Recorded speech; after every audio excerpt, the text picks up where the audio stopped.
They told me the FunKey S was the world's smallest foldable handheld console, but I mean, my wife says that my hands are a perfectly normal size. I mean, it doesn't seem that small to me, you guys. Oh my goodness, this thing is so cute. The idea here is, on the surface, very simple.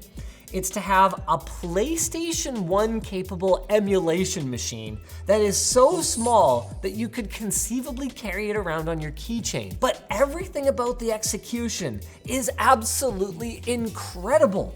This thing is fully open source. Everything, hardware, software, you can literally download design files and make your own FunKey S if you really wanted to. And it runs a distribution of Linux that is optimized for emulation and gaming to the point where they claim that you can freeze the state of whatever it is you're doing if you're in the middle of a game, open it up, and pick up exactly where you left off in about 5 seconds. It's so cute, I wanna play games. Okay, I'll look at what's in the box first. It's available in a bunch of different colors. Obviously, we went with atomic purple because everyone knows that's the best color.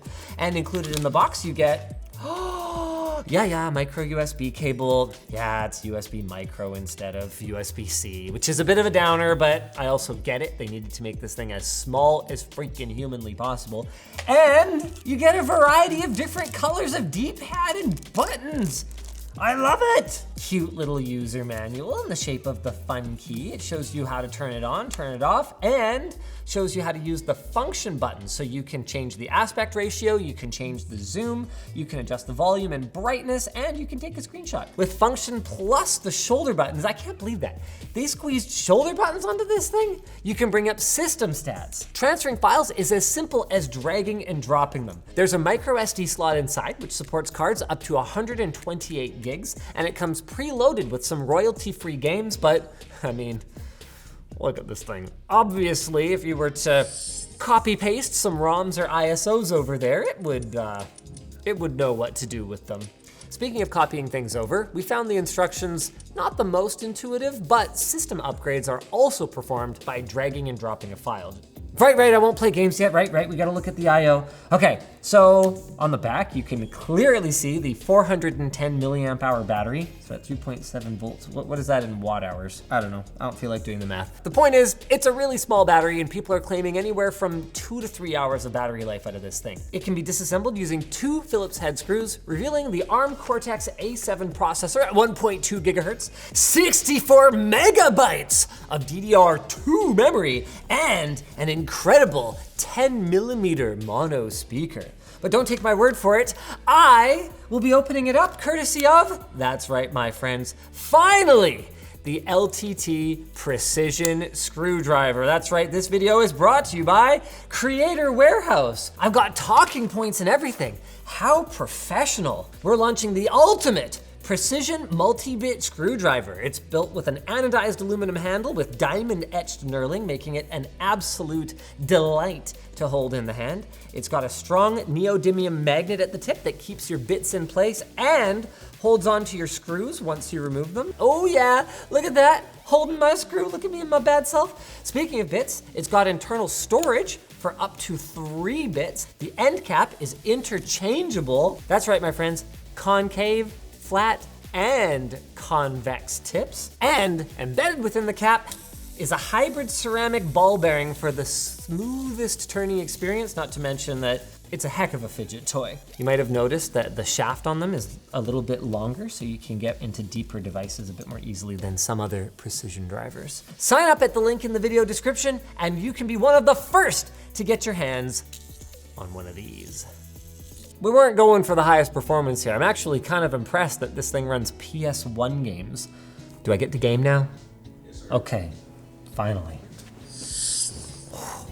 Okay, not the world's most impressive speaker. I gotta say, I'm pretty impressed with the display though. What is this, an inch? 1.54 inches, but it's IPS. Look at that viewing angle, you guys. That's not bad. You know what? Let's open up with GameBoy Color. Now, apparently cover art does not populate on its own. That's one current drawback of FunKey OS, but you can add it. So these appear to be Homebrew games. Let's see how good they are.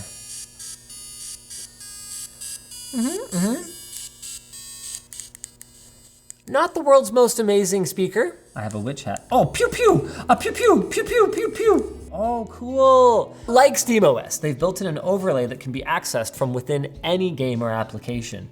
So getting back to the main menu is as simple as activating the overlay and boom, look at that. Oh, we got the Lion King. Nice. Now, there's been some complaints about the aspect ratio of the screen in the community because this is 1:1, right? Almost no screen is 1:1, and so if you're playing something like Game Boy Advance games, you're gonna end up with black bars on what is already an extremely small screen. But you know what I say? I say get out your reading glasses. Scaled is what I would want. I've got really small black bars to match the original aspect ratio of the game. Yeah, I noticed that there's a little bit of moire on the screen.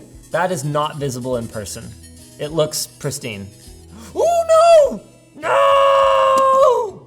Okay, it's noticeably harder to play on this than it would be on something bigger. You know, I don't know if it's input lag so much as it's just the travel of the buttons being noticeable on such a small thing. You know, not gonna lie, it's not that easy to see what I'm doing. Am I just getting old? I'm having a bit of trouble holding down the Y and also activating the jump button. That was pretty tough, guys. Not gonna lie. Now let's check out the save state functionality. Theoretically, I just close it like that. I open it up. 1, 2, 3, 4. They claim 5 seconds. That looked like 5 seconds to me. And what's cool is, again, according to their claims, if you run out of battery, it'll do it automatically. It'll just grab your save state and deal with it for you. Dude, I can't see a bloody thing. Like trying to play a fast-paced game at this size. Oh my goodness, I can't do this. You know what? I actually don't really have a ton of complaints about the performance. It seems fine-ish. I've noticed a couple little slowdowns, but not bad. And we did observe some errors in audio emulation while we were testing, but it's hard to say whether that comes down to the anemic processor or whether that's down to the emulators themselves. Even with no competition though, $73 for what is essentially a novelty item. If that's the kind of money that you have, that you can sort of throw disposable income at something like this. But whether you're gonna actually get a ton of gaming out of it, hard to say. I mean, there's Anbernic devices that are, yeah, they're bigger, but they're also a lot more ergonomic and a lot more enjoyable to use. The FunKey OS though is kind of a unique value add. Very cool. I'd honestly, I mean, it's open source, right? So it'll probably happen, but I'd like to see the OS on something that's a little more usable. Subscribe to ShortCircuit.